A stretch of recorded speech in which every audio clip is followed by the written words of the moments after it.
Sebanyak 300 angkutan umum AKDP masuk ke dalam terminal tipe B Biren setiap harinya hingga kemarin, Jumat 25 Januari 2019.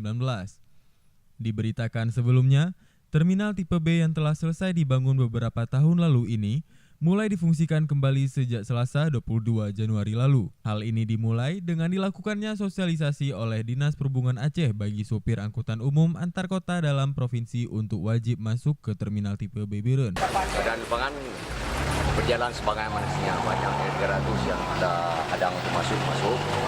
Ini merupakan kegiatan optimalisasi daripada terminal ini.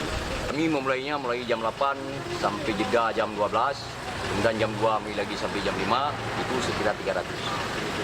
Lebih kurang 300. Sampai sejauh ini belum ada naik turun penumpang, kegiatan naik turun penumpang belum ada.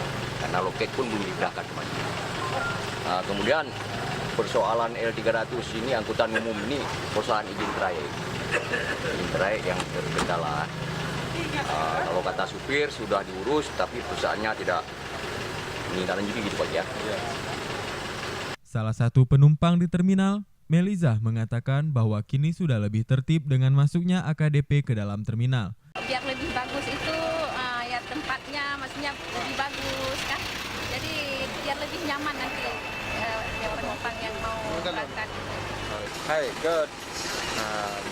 Berarti kamu nak tempat persinggahan, tempat-tempat yang terbaik lah.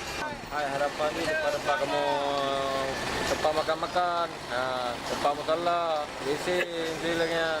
Pokoknya fasilitas yang kebutuhan dalam urang lamtau. Baik supir dan penumpang berharap agar kedepannya fasilitas terminal akan semakin lengkap demi kenyamanan penumpang. Kepala Dinas Perhubungan Aceh Junaidi STMT melalui Kepala UPTD Penyelenggara Terminal Tipe B Aceh Dr. Andes Erizal MURP mengatakan sudah ada program untuk merehab kembali fasilitas Terminal Tipe B Biren di tahun ini. Tim Multimedia melaporkan untuk Disub Aceh.